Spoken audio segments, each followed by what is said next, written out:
दोस्तों, आज की कहानी शादीशुदा जीवन जीने वालों के लिए एक नई सोच। अंजलि ने न जाने ऐसा क्या कर दिया था कि उसके पति अविनाश ने उसे एक के बाद एक कई थप्पड़ लगा दिया। हमेशा हर हालतों में भी शांति से घर के माहौल को सोच समझकर जीवन जीने वाली पत्नी अंजलि भी इस बार इतनी अशांत हो गई कि उसने अपनी चप्पल को ही अपने पति की ओर दे फेंकी। चप्पल अविनाश के बालों को छूते हुए निकल गई।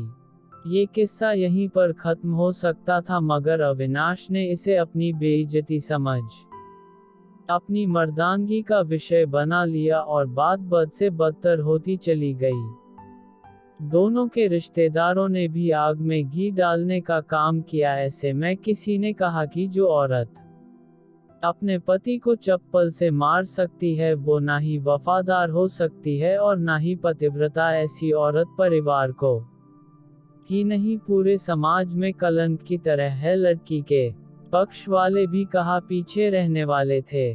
किसी ने कहा 21वीं सदी में भी जो स्त्री के साथ मारपीट करते हैं उन्हें तो जेल भेज देना चाहिए। और कोई कहता जरूर उसको कोई और पसंद आ गई होगी इसलिए अब पत्नी से मारपीट करने लगा है। इसी तरह की बातों से बात कोर्ट तक पहुंच गई।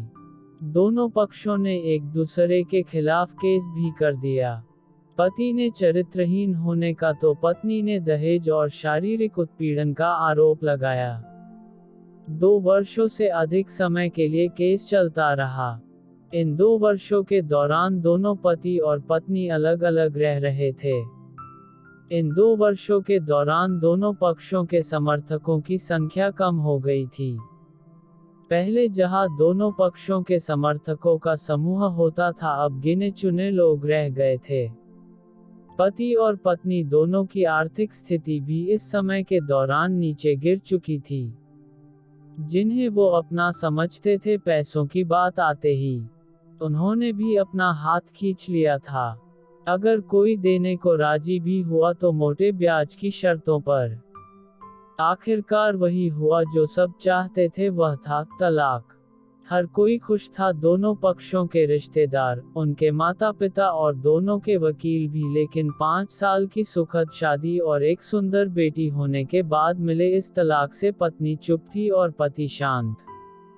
शायद ये एक इत्तेफाक ही था कि इस खुशी को मनाने के लिए दोनों पक्ष के लोग एक ही चाय की प्लेट पर बैठे, 2 लोग आमने सामने। इत्तेफाक इसलिए क्योंकि ज्यादातर लोग जो एक दूसरे के विरोध पक्ष को सपोर्ट कर रहे थे, वे एक दूसरे को अच्छे से जानते भी नहीं थे। पति पत्नी भी इन सभी से दूर एक दूसरे के सामने मेज पर बैठे हुए थे। पत्नी ने पति से कहा, अब तो तुम खुश हो ना, तुम्हारे मन का जो हुआ है मुबारक हो। पति ने कहा, तुम भी तो आज जीत गई हो, मुझसे तलाक तो तुम्हें भी मिल गया है, कॉन्ग्रेचुलेशंस। तब पत्नी ने कहा, तलाक को तुम जीत का प्रतीक समझते हो। पति चुप रहा।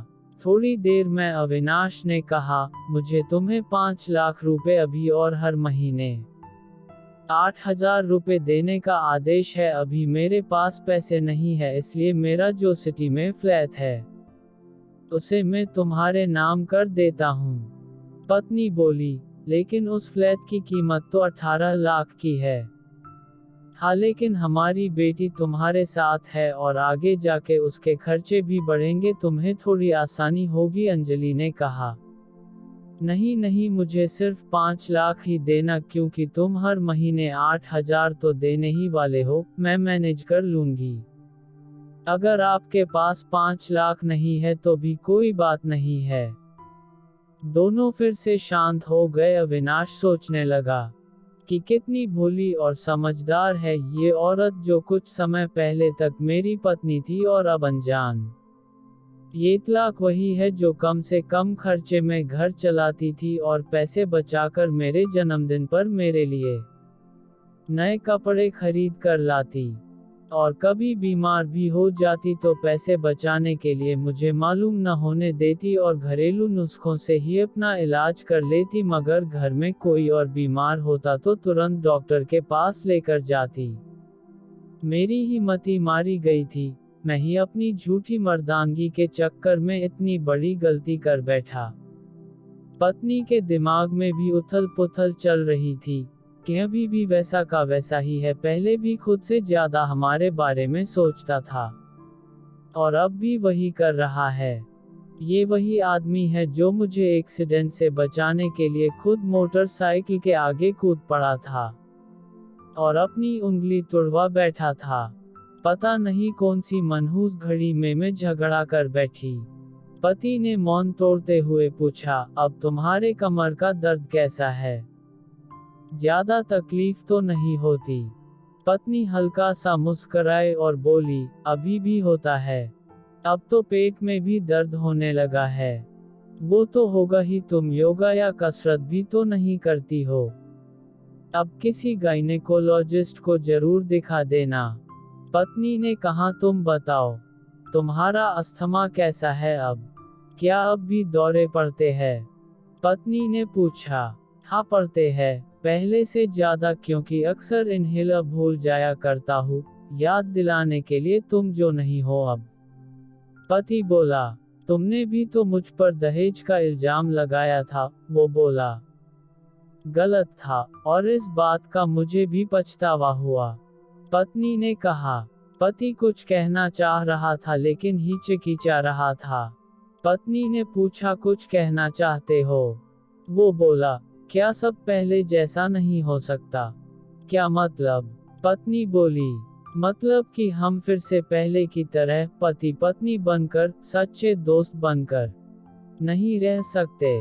पति बोला, पर ये तलाक के पेपर दिखाते हुए पत्नी ने कहा, फाड़ देते हैं। पति ने अपने पास रखे तलाक के पेपर फाड़ते हुए कहा। पत्नी ने भी अपने पास रखे पेपर फाड़ दिए। सभी हैरान थे, वकील, रिश्तेदार और माँ बाप। पति पत्नी दोनों एक दूसरे के हाथ में हाथ पकड़े अपने घर की तरफ चले गए। दोस्तों, ये कहानी उन हर पति पत्नी के लिए बड़ी सीख है जो छोटी छोटी बातों पर लड़ते हैं और इन झगड़ों को बड़ा बना के अलग होने का डिसीजन लेते हैं। प्यार और झगड़ा तो एक सिक्के के ही दो पहलुओं की तरह है, दोनों को स्वीकार करना होगा, तभी ये पवित्र रिश्ता अपनी मंजिल तक पहुंच पाएगा। दोस्तों, कहानी सुनने के लिए धन्यवाद।